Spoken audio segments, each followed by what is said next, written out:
बिस्मिल्लाहिर्रहमानिर्रहीम। अरशद लोधी कम दियां गल्लां नाल हाज़िर खिदमत है। की हाल जे ठीक ठाक हो, खरीयत नाल हो? अल्लाह ताला तुहानूं खुश रखे, शाद रहो, आबाद रहो।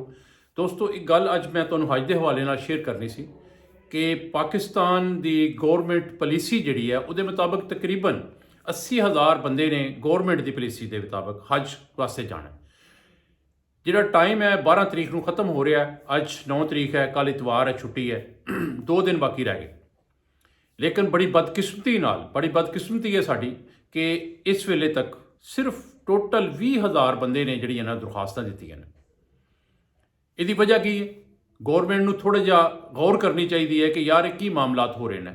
पाकिस्तान की तारीख के 74-75 साल के कभी ऐसा नहीं होया, सिर्फ पिछली दफ़ा तो इस दफ़ा, यानी यह 2 साल ऐसे नहूसत वाले गुजरे ने जिहदे विच हाजियां की तादाद जिहड़ी है पूरी नहीं हो सकी और कुरानंदाजी नहीं हुई। चूँकि मैं भी हज ते जाना सी, वाइफ ने भी जाना सी हज ते। असी ब्रदर इन लॉ सऊदी अरब होंदे ने, उन्होंने रिक्वेस्ट की कि यार तुसी मेहरबानी करो, सानू स्पॉन्सरशिप के जरिए उतों पैसे जमा करवा दो, जोड़ा कि तकरीबन साढ़े मतलब उतों जमा जोड़े पैसे हुए हैं वो पाकिस्तानी करंसी अगर कन्वर्ट करिए तो तकरीबन एक हाजी पिछे 41,000 रुपया फालतू गया। ठीक है जी। लेकिन अज जिस वेले मैं गया तो पता लग्या कि जी टोटल 20,000 दरखास्त जमा हुई है। इसका मतलब है कि कुरानंदाजी इत्थे भी नहीं होनी, मतलब बाहरों पैसे जमा करवाने का मकसद यह सी कि कुरानंदाजी नहीं होगी। इस तरह साडा आ जाएगा, लेकिन कुरानंदाजी तो इत्थे भी नहीं हो रही क्योंकि लोग तो अजे मतलब सिर्फ 25% लोगों ने जोड़ा ना वो दरखास्त दी है। अजे तो 75% लोग जोड़े ने वो गौरमेंट उन्होंने बैठे इंतजार करेगी कि लोग दरखास्त देन। वो रीज़न की है दोस्तों? असल जोड़ा मसला है वो ये है कि गौरमेंट ने हज इन्ना महंगा कर दिता है, इन्ना महंगा कर दिता है, जोड़ा एक गरीब तो खैर है ही गरीब, मतलब आम सफ़ेद पोश तबका जोड़ा साढ़े वर्गा है वो भी पहुँच तो बाहर हो गया। तो जो वो पहुँच तो बाहर हो गया तो लोगों ने हज दरखास्तां देना बंद कर दित्तियां, लोगों ने हज ते जाना बंद कर दिता। इसकी वजह तो गौरमेंट नूं उल्टा नुकसान हो रहा है, फायदा नहीं हो रहा। अगर यही गौरमेंट इनू हज नूं कोई 7-8 लाख रुपए च लैंदी तो शायद गौरमेंट नूं कोई फायदा हो जाता, क्योंकि जोड़ा एक कोटा इन्होंने मिलता है तकरीबन 80,000 बंदे का वो तो पूरा हो जाता। एक बड़ी यानी इस वेले परेशानी का बायस है, गौरमेंट वास्ते भी सोचने का बायस है कि यार ये क्यों ऐसा हो रहा है। कि पिछली दफ़ा भी गौरमेंट को नुकसान होया, ज़ाहिर है डेफिनेट नुकसान होंगे ना, जो एक पॉलिसी बई के 80,000 बंदा जाना है तो बंदा जा रहा है 20-25,000 तो बाकी सीटां खाली रह गई ना, थोड़ी बुकिंग भी जाया गई, थोड़े सारे मामलात भी जाया गए। इस तरह इस दफ़ा होंदा नज़र आ रहा। खैर अल्लाह बेहतर करे, क्योंकि असी पाकिस्तानी हाँ, सानू एक शौक भी होंदा कि असी हमेशा की तरह आखिरी दिन का इंतज़ार करना होंदा है। बिजली का बिल जमा कराना होए तां भी आखिरी दिन लैन लगी होंदी ने जनाब जी, मील लंबियां। तो अगर ईद की खरीदारी करनी हो तो फिर भी चांद रात का इंतजार करने कि जी चांद रात को कर लाँगे, जो कि पता भी होंगे कि चांद रात को चीज़ां महंगियां भी मिलदियां ने और जरीलो ख्वार जो होना पैंदा वो भी वाधे दा है। ठीक है जी। तो हो सकता है इस तरह असी हज भी दरखास्त वास्ते भी आखिरी दिन का इंतजार कर रहे होइए कि आखिरी दिन जमा करवा लाँगे, क्योंकि आखिरी दिन फिर ये होगा क्रश भी लगा होएगा, जरीलो ख्वार भी लोग होंगे तो परेशानी भी होएगी।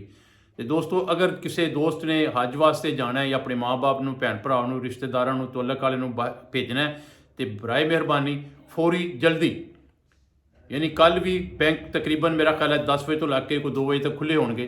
गौरमेंट ने ऐलान किया है कल ही फौरी तौर पर अपना जोड़ा ना मामला हल करो तो हज वास्ते दरखास्तां दिओ। अगर कल नहीं देंगे तो परसों तो चौथ 2 दिन जोड़े ने वो तुहाडे कोल मजीद पे ने। तो वैसे ये जरूर है, ये भी खुशखबरी है कि गौरमेंट ने कहा कि इस दफ़ा हज का जोड़ा असी इंतज़ाम है वो बड़ी निगरानी करांगे। जो कमिटमेंट कोई किसी ने कर रहा है उस कमिटमेंट से पूरा उतरेगा। अगर सानू मतलब कोई प्राइवेट एजेंसी जी है वो सानू कहती है, एजेंट जोड़ा है कि जी असी तुहानू 1 किलोमीटर के अंदर अंदर जी ना रिहाइश देंगे, तो डेफिनेट 1 किलोमीटर के अंदर होनी चाहिए। अगर एक थोड़ा जहा भी फर्क होएगा तो वो गौरमेंट नू जोड़ा ना अपना दसेगा, वजारत हज नूं फोन करके बकायदा एक इंतजाम उन्होंने किया है कि उन्होंने दसे तो गौरमेंट फौरी तौर पर एक्शन लेगी, वो को सारे पैसे वो वापस लैके देगी। इस तरह गौरमेंट भी चाह रही है कि बड़ी मुनासिब तो अच्छियाँ रहायशा देगी, खाना अच्छा देगी, ट्रांसपोर्टेशन का इंतजाम अच्छा होएगा और बाकी मामलात भी जोड़े हाजियों वास्ते किए जाते हैं वो इस दफ़ा बेहतरी की कोई उम्मीद है। जिहदे एक बहुत अच्छा इन्होंने कदम चुकया है कि जिहदे इन्होंने कहा कि जी गौरमेंट हर हाजी नूं इत्थों एक सिम दे के भेजेगी।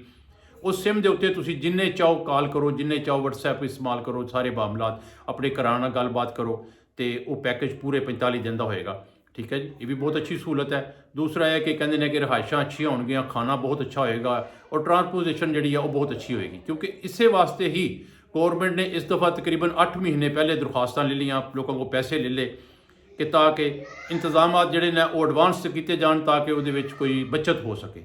तो दोस्तों ये जड़ा 10,50,000 रुपया या 10,75,000 रुपया सॉरी असी जमा करवा रहे हैं, ये उम्मीद है कि इंशाअल्लाह ताला कुछ ना कुछ बचत जी होएगी वो तुहानू हज ते जान तो पहले पहले गवर्नमेंट तुहानू वापस करेगी तो तुसी उहदे नाल अपने बाकी जोड़े मामलात होणगे सऊदी अरब जाके जी खरीदारी वगैरह करनी होएगी, कोई जीज़ो कार वास्ते तोहफे तवाइफ लियाने होंगे वो तुहाडे वो पैसे इस्तेमाल हो जाएंगे। तो बाकी मामलात अल्लाह के सपुर्द ने जी। अल्लाह ताला हर उस बंदे दे दरख्वास्त कबूल करे और वो वास्ते आसानियाँ पैदा करे जिहड़ा हज ते जान की ख्वाहिश रखता है।